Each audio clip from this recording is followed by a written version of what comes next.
Ito ba, may question pa tayo. Last question na natin ngayong gabi. Brad, Pastor Louis Simon, Brad, ginagamit ng SDA ang James 2:24 na may works para maging righteous.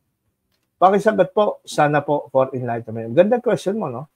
In fact, kasama yan sa slide natin. Pero in-adjust yun na. Show it is opportunity to show it here. Kung ano po ang paliwanag dyan. Ito ay based dito sa reference na aking ginamit, Life Application Study Bible, New Living Translation Study Bible Notes on James 2:18.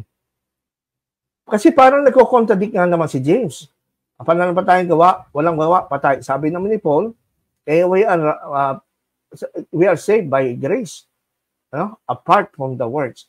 Pero ito po, maganda. Babasahin ko lang sa inyo para maintindihan ang ibig natin sabihin. At first glance, this verse seems to contradict Romans 3:28. We are made right with God through faith and not by obeying the law.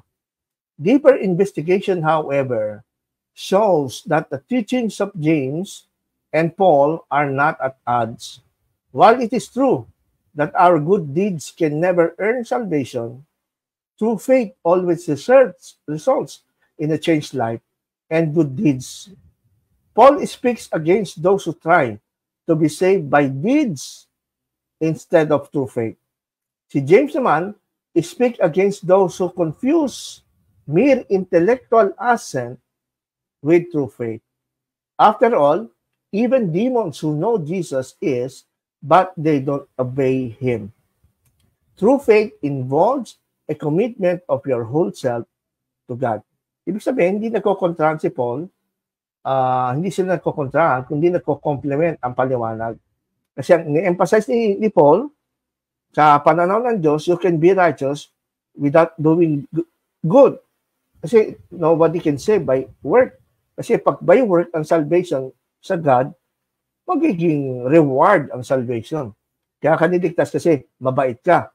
Samantalang hindi ganon. Samantalang ini-emphasize naman ni James ay yung evidence ng faith mo sa harap ng maraming tao.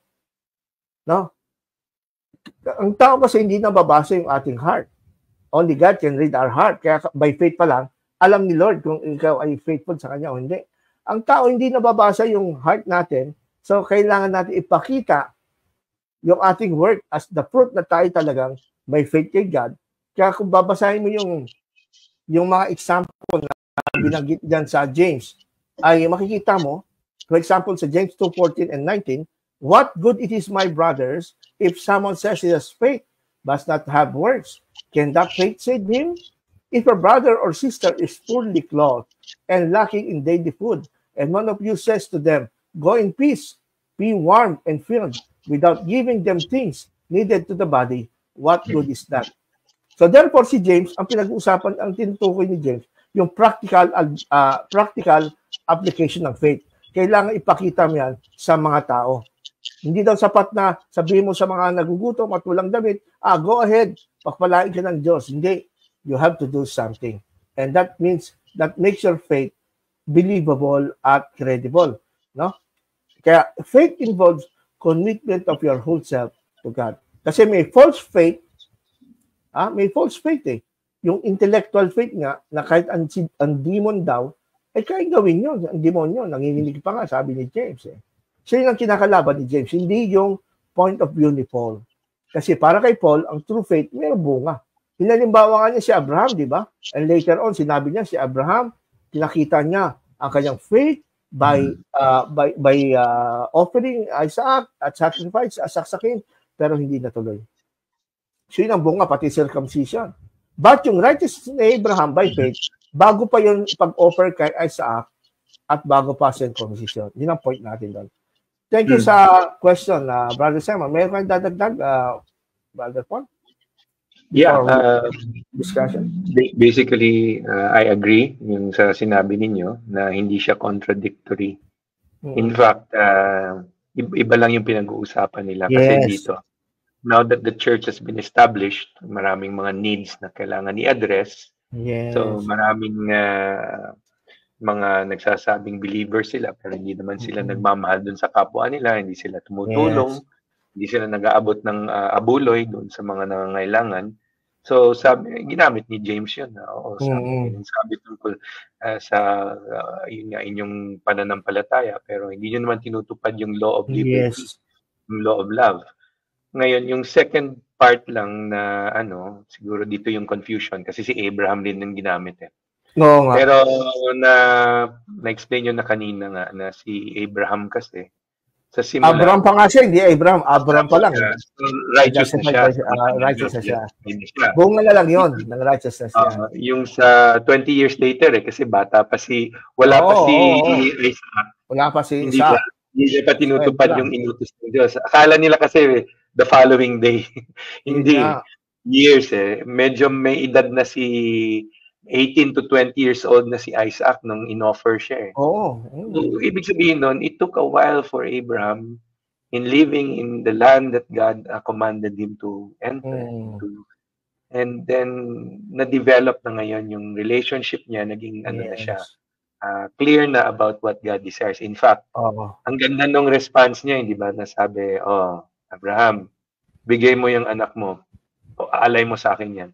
Ang automatic response ni Abraham, syempre, pangako ni God, ako'y magiging ama ng, many nations, pero papatayin ko yung anak ko. Pero ang ganda ang aking read dun sabi niya, well, kung kayang magbigay ni God sa patayin na womb, kaya niyang buhay. Parang naka-point towards si Jesus na, di ba? Yung faith niya. Mayroong substitute. Yes. Ang ganda kasi 3 days din ang journey nila hanggang doon sa taas Tapos yung mga actions naka-point doon sa father and son relationship.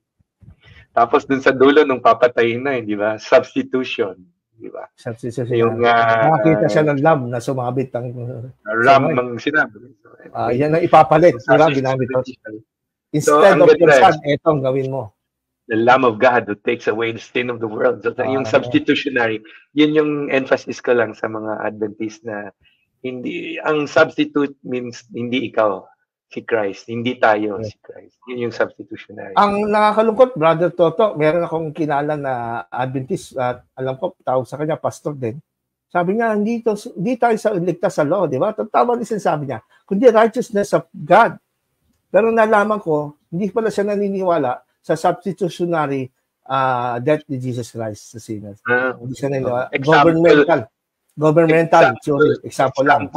Example lang kasi si Jesus Christ na nagawa niya, kaya nyo rin niyang gawin. Yeah. But actually, that's a bit more ang temptation ni, hindi ba? Ni Satan sa Garden of Eden. Yan ang sabi ng Diyos na mamamatay kayo. Di ba? You could be like God, knowing good and evil. They nirelate ngayon yung kay Jesus na yung present doctrine na kung nagawa ni Jesus Christ, kaya nyo rin. Yun yung temptation na deceptive na like to what Adam and Eve experienced. Dapat mag-ingat tayo dyan, mga kapatid. Mag-ingat tayo. Satan's trying to trick us na sabihin na kung kaya ni Jesus Christ an example, kaya nyo rin. The example is not bad. But when it comes to salvation, it is substitutionary. Hindi siya pwedeng ikaw. Hindi siya pwedeng din kayo doon sa mga pastor na kilala niyo siya, hindi ko na sasabihin pangalan. Nagtuturo siya righteousness by faith, Adventist siya. Pero ang turo niya, hindi siya naniniwala sa substitutionary atonement. Hindi siya naniniwala sa tinatawag nating imputed righteousness. Kaya ano pa rin yan, false teachings pa rin yan. Sabi ni Mark Jason Lobaton Salas, yung kay Paul po, matuwid ka po sa mata ng God by faith. Pero ang kay James, matuwid ka po sa mata ng tao. Kasi po, pag save ka na, gagawa po ng matuwid at matuwid na tao naman. Amen. Salamat.